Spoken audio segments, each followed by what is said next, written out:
Olá, boa noite. Muito bem-vinda, muito bem-vindo. Você está na CNN Brasil e esse é o Expresso CNN.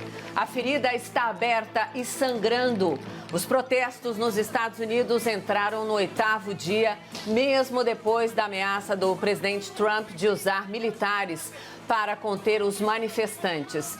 O assassinato do ex-segurança George Floyd gerou uma onda de manifestações antirracistas em praticamente todo o território americano. Neste momento, pelo menos 200 cidades americanas têm manifestações. E hoje começaram as manifestações também na Europa. Paris virou palco de um protesto que lembrou a morte do jovem Adama Traoré. O protesto começou pacífico, mas acabou com barricadas, incêndio e corre-corre. Adama, vamos lembrar, era francês e foi morto por policiais em 2016. Ele morreu a caminho da delegacia. Familiares acusam os agentes de matarem Adama. Até agora, ninguém foi condenado pelo crime.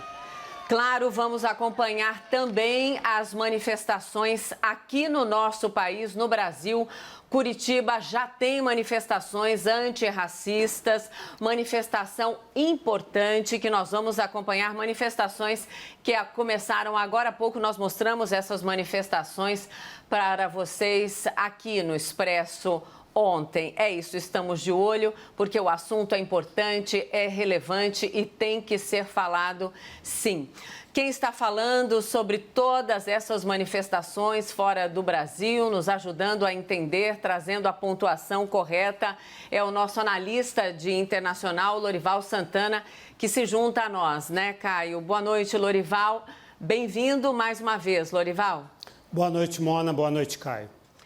É isso, nós vamos lembrar, Lorival, que agora nós estamos falando sobre 200 cidades neste momento com manifestações, pelo menos é o que há o registro neste momento, né? Mas pode ser um número muito maior, né, Lorival? Exatamente, em todos os 50 estados americanos, essas são as manifestações que foram registradas pela imprensa. Provavelmente há manifestações em muito mais cidades.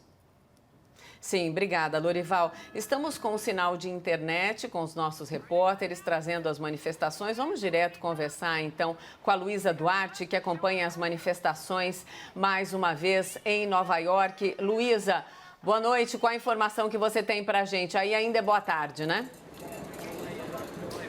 Boa tarde, Mona Lisa. Olha, a gente acompanhou desde o início da tarde uma mobilização que começou na sede da polícia de Nova York e que subiu a ilha de Manhattan até Union Square.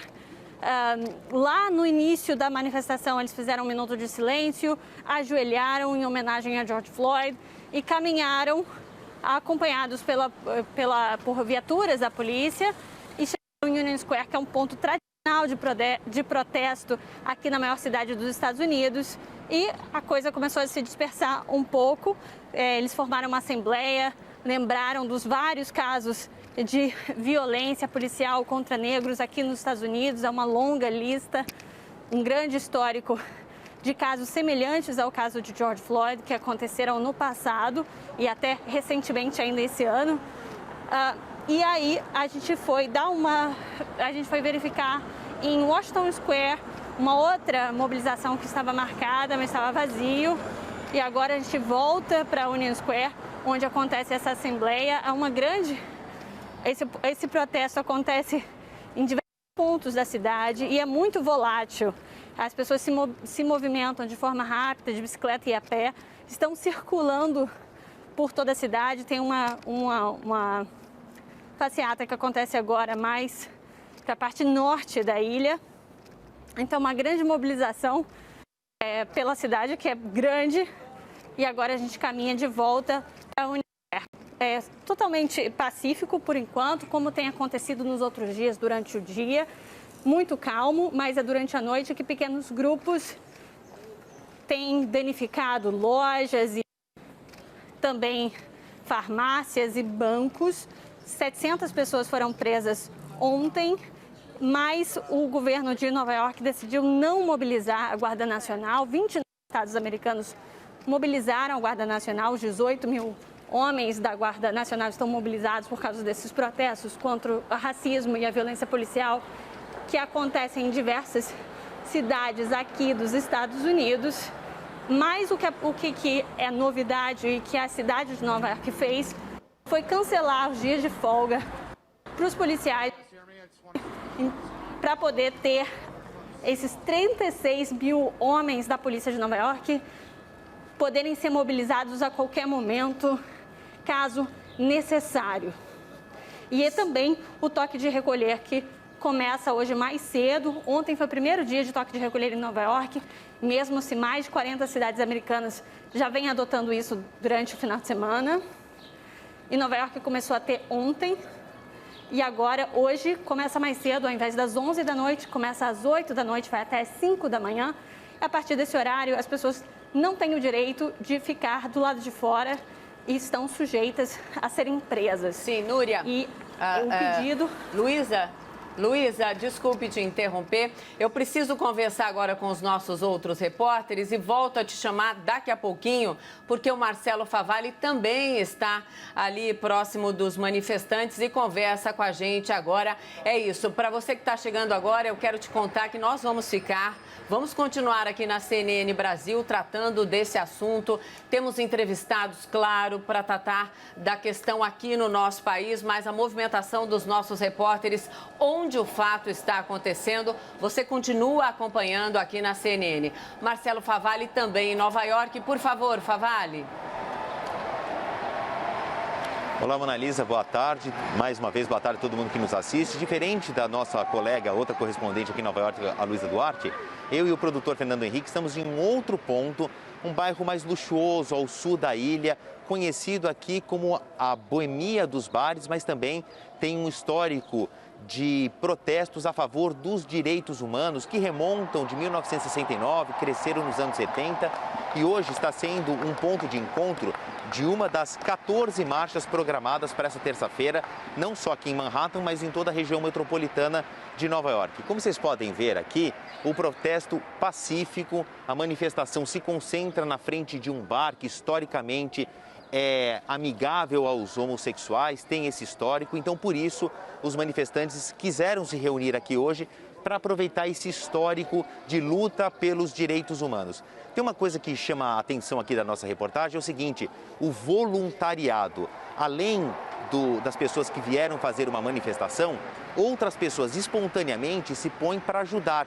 O que eu quero dizer com isso? Então, quando você chega aqui perto da manifestação, existe uma barreira, no melhor sentido da palavra, com pessoas distribuindo gratuitamente água, salgadinhos, band-aid caso você machuque os pés de tanto andar, e pessoas vestindo preto com cruzes vermelhas, indicando que se você sofrer algum tipo de ferimento ou irritação por bomba de gás lacrimogêneo, por spray de pimenta ou ficar atordoado pelas bombas de efeito moral, essa equipe vai voluntariamente ajudar as pessoas que eventualmente fiquem feridas por algum problema durante o protesto. Então isso é curioso como toda a sociedade civil abraçou essa causa. A gente vê pessoas de todas as etnias, pessoas mais velhas. Claro, o protesto ele é majoritariamente feito por jovens universitários, mas sem muito exagero existem pessoas de todas as idades, exceto crianças.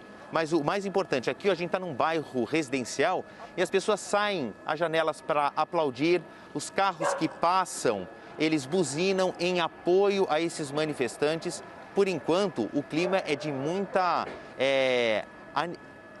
amigável, mas vamos ver ao longo do dia, como a gente acompanhou nos últimos dias, principalmente ontem, o entardecer é que a coisa fica um pouco mais perigosa. Todo o efetivo policial, como falou a Luísa Duarte, está a postos para evitar cenas de saque e vandalismo que a gente registrou ontem.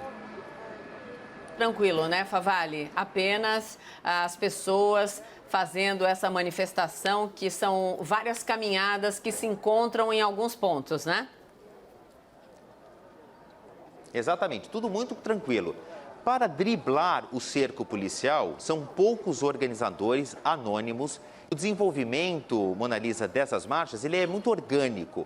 Aparece nas mídias sociais, nos aplicativos de comunicação. Então, uma pessoa vai passando e a notícia se espalha como se fosse pelo vento. Então, a gente não sabe que horas que eles vão começar a caminhar e nem para onde. nos últimos dias, convergeu para outras grandes praças. A Union Square, como falou a Luísa Duarte, a Times Square, que é a praça mais famosa aqui de Nova York. O problema é que já existe um enorme efetivo policial esperando essas pessoas nessas pontas.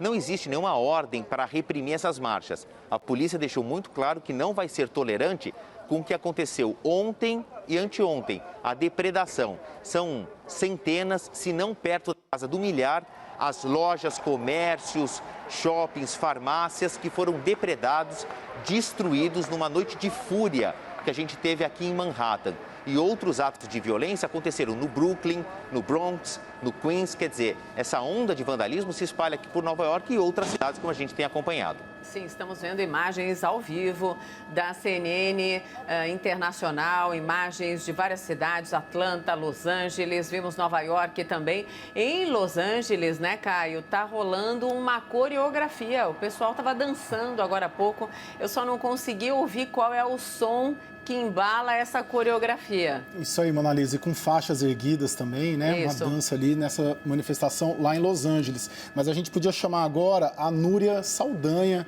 lá em Washington. A gente falou com o Favale aí em Nova York, conversamos com a Luísa Duarte também em Nova York, mas a gente tem a Núria Saldanha que está lá em Washington e para conversar com a gente sobre essas manifestações na capital dos Estados Unidos. A gente acompanhou ontem aqui bastante também no Expresso a concentração de pessoas ali em frente à Casa Branca e a gente chama agora a Núria Saldanha, que está lá em Washington, para contar para a gente como estão as manifestações já nesse 8º dia seguido de protestos nos Estados Unidos em razão da morte, do crime contra o George Floyd lá em Minneapolis na semana passada. Um crime racista de um policial branco que deixou o George Floyd sufocado por 8, 9 minutos com o joelho prensado no pescoço dele e deflagrou aí todas essas manifestações que a gente está acompanhando nos Estados Unidos. Vamos lá falar com a Núria Saldanha, em Washington.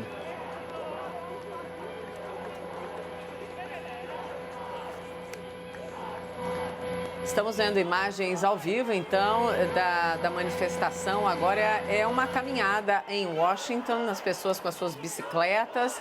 A hora que tiver o contato da Núria, vocês falem para mim que eu chamo a Núria, eu e o Caio chamaremos a Núria mais uma vez. Mas a gente vê, são vários pontos, né, Caio? A principal concentração nos últimos 7 dias era ali perto dos portões da Casa Branca, mas a gente viu que tem um pessoal indo, caminhando também em Washington. Agora, mais uma vez, uma concentração grande, significativa em Los Angeles. Uma concentração grande também. Num outro ponto, a gente mostrou agora há pouco, manifestantes fazendo uma coreografia. Mas enquanto a gente espera, então, o contato da Núria Saldanha, podemos conversar com o nosso analista, o Lorival Santana, mais uma vez. Lorival, a minha pergunta para você hoje é a seguinte. Eu tenho a impressão, vendo as imagens que a CNN está mostrando desde cedo, que os protestos ganharam uma robustez hoje.